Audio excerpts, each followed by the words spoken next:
Ya, untuk membahas lebih lanjut tema editorial media Indonesia hari ini yang berjudul Jalan Tengah Muhammadiyah sudah bergabung bersama kami melalui sambungan telepon dengan Sekretaris Umum PP Muhammadiyah Abdul Muti. Selamat pagi, Assalamualaikum warahmatullahi wabarakatuh, Pak Abdul Muti. Waalaikumsalam warahmatullahi wabarakatuh, Mas Wahyu, Mas Dada, Iya, dan apa seluruh kabar? Sehat pemirsa dari Bengkulu Metro. langsung. Dari Alhamdulillah. Tanwir ini mengusung dengan tema beragama yang mencerahkan. Ini jelas ini representasi dari Muhammadiyah yang istiqomah di jalur Islam wasatiyah atau Islam jalan tengah, Pak Abdul Muti. Tetapi di tengah hiruk pikuk pesta demokrasi ini, apa sebenarnya yang ingin ditunjukkan Muhammadiyah? Ya, pertama kami ingin bahwa hiruk pikuk demokrasi ini adalah bagian dari kita membangun bangsa yang lebih baik, dan salah satu dengan pemimpin yang baik. Jadi kita menempatkan demokrasi ini sebagai sarana, bukan sebagai tujuan.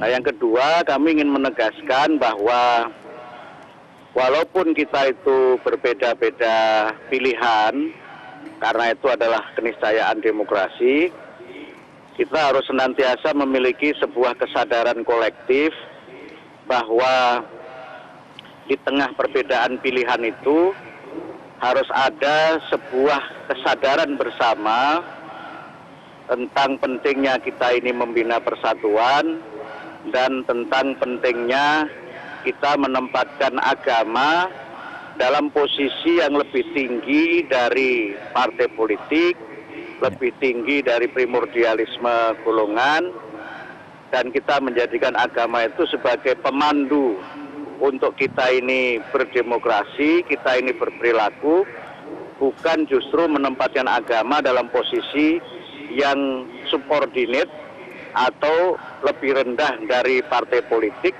atau bahkan kemudian lebih rendah dari kekuasaan. Inilah mengapa kemudian kita mengangkat tema beragama yang mencerahkan, agar hidup kita ini menjadi lebih baik dengan beragama, dan beragama itulah yang mempersatukan kita sebagai umat manusia. Ya, tetapi bagaimana Muhammadiyah melihat kondisi saat ini ketika orientasi politik yang berbeda-beda itu ternyata justru menggerus begitu perbedaan ini menjadi ada pertentangan begitu di antar golongan. Ya, memang kami melihat ada polarisasi politik yang sangat terasa, terutama pada konteks pemilihan presiden. Kalau polarisasi partai politik nampaknya tidak terlalu kuat, karena mungkin partai politik itu sudah mengalami proses deideologisasi, dan mungkin juga masyarakat menilai orang-orang berpartai itu lebih sebagai profesi daripada sebagai amanat untuk membawa aspirasi rakyat. Nah, Pilpres ini memang terasa sekali polarisasinya. Karena itu maka kami mengajak kepada seluruh elemen masyarakat untuk tetap melakukan politik yang santun dan demokrasi yang positif. Kecenderungan sekarang itu ada demokrasi yang negatif, di mana orang melakukan negatif campaign dan sebagian melakukan black campaign. Ini yang sangat kita sayangkan. Dan yang ada di pusaran polarisasi ini yang memanfaatkan ini itu siapa? Partai politika atau siapa? Ya, memang kalau kita lihat kan sepertinya partai politik ini kan sudah tidak terlalu dominan ya setelah mereka mengusung pasangan capres ini. Mereka ini seperti sekarang sedang asik memperjuangkan nasibnya sendiri untuk bisa duduk di legislatif gitu. Justru yang sekarang kita lihat ini adalah tim kampanye dari masing-masing pihak. Bahkan kemudian yang kami lihat tim kampanye pun mungkin tidak melakukan itu. Justru mereka yang bukan tim kampanye, bukan tim sukses ini yang kadang-kadang malah lebih fanatik. Dan oleh karena itu maka kami menghimbau kepada seluruh masyarakat untuk sekali lagi kita boleh mencintai seseorang, mendukung seseorang. Kita boleh fanatik gitu, tetapi jangan fanatik buta. Karena kalau fanatik buta itu nanti yang muncul adalah citra negatif dari seseorang, seakan-akan orang yang berbeda dengan kita itu semuanya jelek dan harus kita kalahkan begitu. Kemudian fanatik buta itu membuat kita terlalu mencintai seseorang, seakan-akan pasangan yang kita dukung itu tidak ada salahnya, betul semua.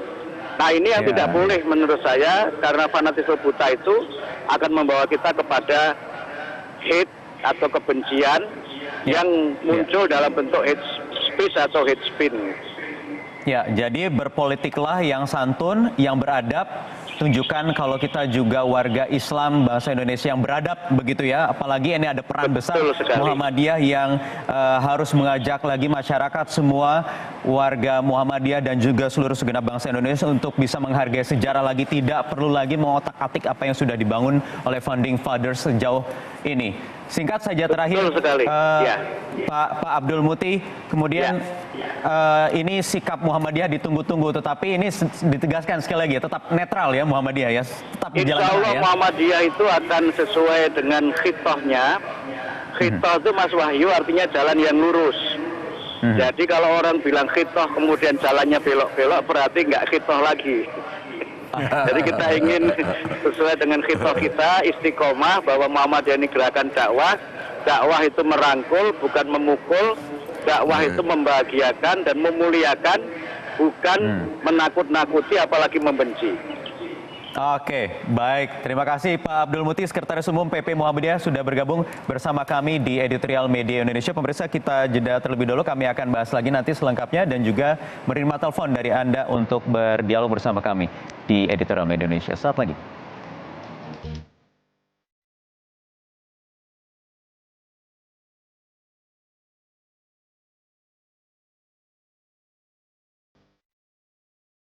Ya, kembali di Editorial Media Indonesia. Pemirsa, sudah ada Anda yang mencoba menghubungi kami. Saya ingin langsung menyapa dari Depok, Jawa Barat. Ada Pak Umar. Selamat pagi, Pak Umar. Selamat pagi, Metro TV. Pagi, ada 3 hal yang ingin saya sampaikan. Untuk Muhammadiyah itu sudah benar on the track. Tidak berpihak kemana-mana, bagus itu. Itu perlu dicontoh Muhammadiyah. Kemudian yang kedua, saya mengutip dari Pak Kiai Ma'ruf Amin, jangan menjadi kiai politik, jangan. Itu nanti jadi kayak kutu loncat, ikut ke sana, ikut ke sini. Kalau Pak Ma'ruf Amin, beliau itu adalah politik kiai. Jadi pemikiran yang cemerlang dari Pak Kiai Ma'ruf Amin bisa diterapkan. Jadi itu saya salut sama Pak Ma'ruf Amin. Yang ketiga, dulu saya agak kecewa yang Pilkada DKI itu, karena itu kurang bagus itu, menjurus ke, harusnya kan kalau 3 peserta itu kan 1 peserta itu 33,3%. Jadi kan 100%. 3 peserta kenapa harus 50% gitu. Jadi ada 2 kali pilkada waktu itu kan. Nggak ada kan kalau kita nyusun bisnis plan itu di atas 100% kan nggak ada. Ya. Jadi itu aja. Oh iya, satu lagi untuk itu Pak, nanti besok malam debat ya. Itu sebaiknya seperti seminar, Pak. Jangan, kalau yang udah-udah itu kan kayak cerdas cermat ya. Kalau seminar itu kan harus ada data. Saya mohon dari kubu Pak Jokowi tampilkan data di presentasi aja. Metro TV itu bagus tuh kalau acara presentasi itu. Baik, Pak Umar. Kita nantikan saja besok debat kedua ya, hari Minggu malam ya. Baik, terima kasih dari Depok Pak Umar. Kita ke Banjarmasin, dari Kalimantan Selatan ada Pak Tasrik Usman. Selamat pagi, apa kabar Pak? Selamat pagi, baik Mas Wahyu. Assalamualaikum, Bang Jajat. Ya, waalaikumsalam. Pertama saya mengapresiasi sikap atau Muhammadiyah kembali ke hitohnya, bahwa ini adalah ormas Islam terbesar kedua setelah NU di Republik ini. ormas Islam tidak sama dengan partai politik. Karena baik pengurus dan anggotanya itu berada di mana-mana, tapi tidak di mana-mana. Kita ketahui bahwa banyak tokoh-tokoh partai politik itu berasal dari Muhammadiyah. Saya mengapresiasi kepemimpinan Pak Haidir mengembalikan ke Wahistoh ke jalan tengah dalam rangka membina umat di Republik ini. Nah, tetapi juga saya berharap bahwa karena ini tahun politik, saya berharap Pak Haidir juga akhir-akhir ini banyak kegiatan yang saya selalu berkegiatan dengan Pak Jokowi. Sekali-kali kita ingin Pak Haidir juga ada dengan Pak Prabowo supaya teduh Muhammadiyah menempatkan positioning bahwa Muhammadiyah itu adalah jalan tengah. Jadi kedua calon presiden ini harus diayomi, didekatin dan sebagainya. Mungkin itu saja. Terima kasih. Assalamualaikum warahmatullahi wabarakatuh. Baik, terima kasih Pak Tasrik Usman. Kita bergeser ke Jambi, ada Pak Sunarto. Selamat pagi Pak Sunarto. Selamat pagi Medo. Assalamualaikum warahmatullahi wabarakatuh. Waalaikumsalam warahmatullahi wabarakatuh. Moto yang ada pada Muhammadiyah, jalan tengah Muhammadiyah, ini betul-betul bagus. Dengan demikian warga Muhammadiyah tidak ada keberpihakan. Saya sangat tahu kepada Ketua Umum Muhammadiyah Pak Haidar Nasir, di bawah beliau ini nampak Muhammadiyah tenang dan tidak ada keberpihakan ke sana sini. Kalau sebelumnya nampak betul bahwa ada keberpihakan di salah satu komunitas.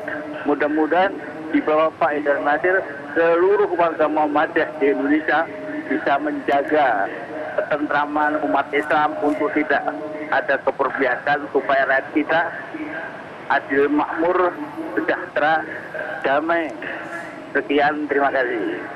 Baik, Pak Sunarto, terima kasih. Sudah ada 3 penelpon, nanti akan kami bahas lagi lebih lengkap usai jeda berikut ini. Pemirsa tetap bersama kami di Editorial Media Indonesia.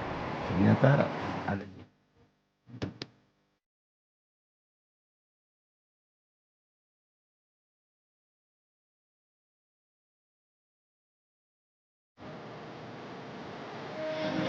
Ya, kembali di Editorial Media Indonesia, pemirsa, kita akan bahas lagi selengkapnya bersama Kang Jajat. Kang Jajat, dari 3 penelpon tadi sebenarnya sama searah semua ya. Menurut para penelpon, ya Muhammadiyah sudah on the track lah, berada di jalur yang sebenarnya. Pak Umar di Depok tadi ya, Pak Tasrik Usman di Banjarmasin, Pak Sunarto di Jambi. Saya kira ya, kita juga mengapresiasi ya tentang tema beragama secara mencerahkan. Pertanyaannya tentu, memang ada beragama yang tidak mencerahkan. Semua agama seharusnya mencerahkan. Ajarannya mencerahkan, tetapi dalam praktek memang ada persoalan. Ya, itulah kenapa Muhammadiyah jadi meneguhkan bagaimana beragama yang mencerahkan. Betul kata Pak Abdul Muti tadi, agama itu harus di atas segala-galanya.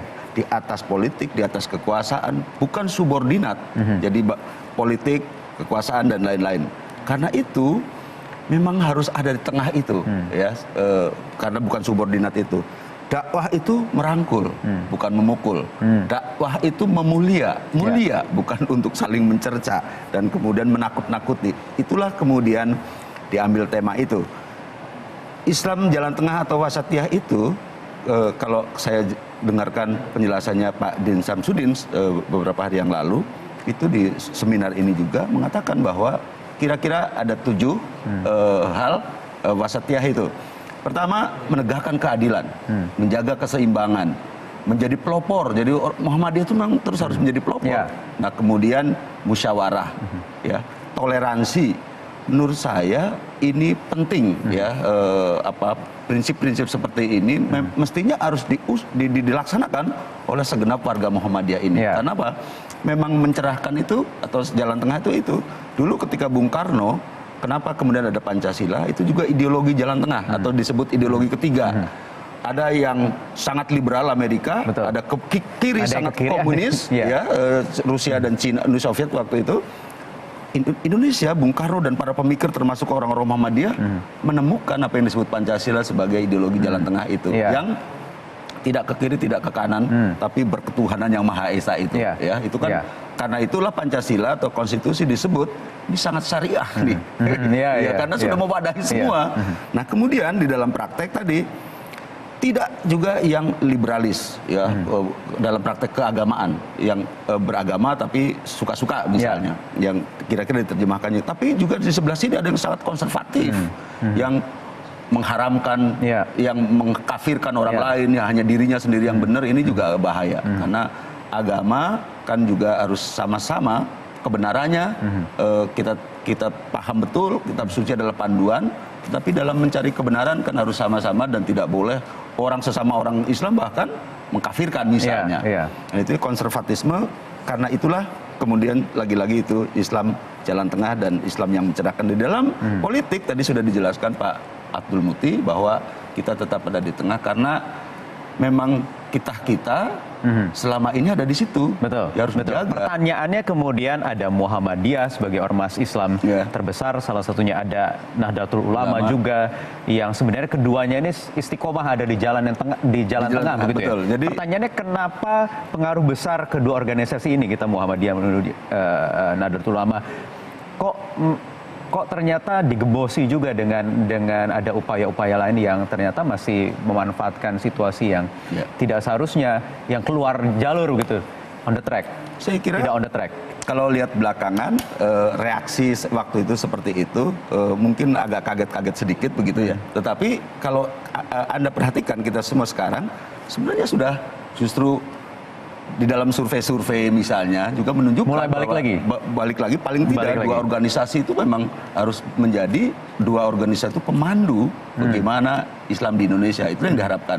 Karena itu berbagai konferensi, seminar tentang Islam Wasatiyah atau Islam Jalan Tengah, Indonesia harus jadi kiblat karena punya dua organisasi besar yang memang selama ini saling bersinergi.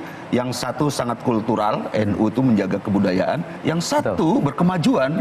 Bagaimana supaya Islam itu maju, jangan ketika orang bicara Islam bicara tentang ketertinggalan, kebodohan. Nah ini saya kira kalau dua organisasi ini bersinergi akan luar biasa. Dan itulah saya kira kita harus ingat juga sejarah capaian-capaian filosof kemudian juga ilmuwan Islam. Betul. Ribuan tahun disebutkan lalu di editorial bahwa Al-Jabar misalnya astronomi, banyak yang waktu itu diukir capaian orang-orang Islam, tapi kemudian agak dilupakan justru yang mengembangkan misalnya orang Barat gitu ya. Ini juga saya kira harus jadi evaluasi. Bahkan sekarang banyak yang mencoba melupakan atau mengesampingkan ilmuwan-ilmuwan Islam itu karena dianggap bertentangan dengan justru itu saya kira salah satu bagaimana wasatiyah itu yang dicetuskan oleh Muhammadiyah mestinya juga menggali lagi khasanah pemikiran Islam yang memang harus dikembangkan, karena kan tadi salah satunya pelopor. Bahkan kan kita juga tahu Islam Muhammadiyah itu Islam berkemajuan.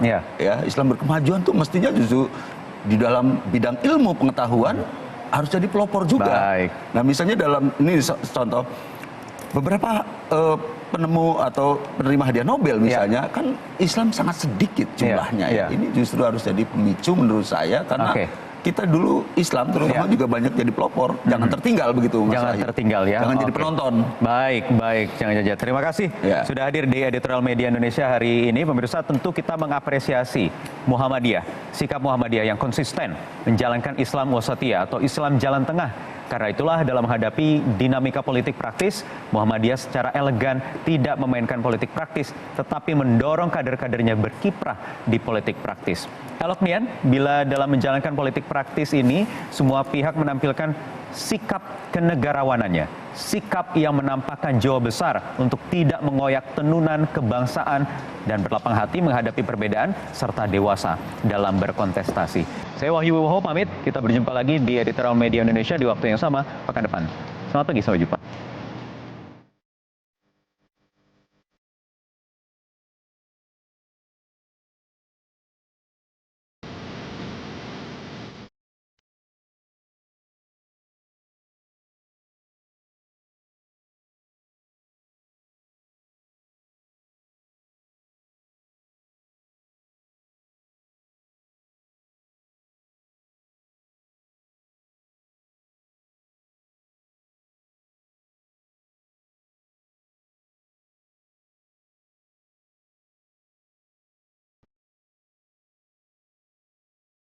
Metro TV, knowledge to elevate.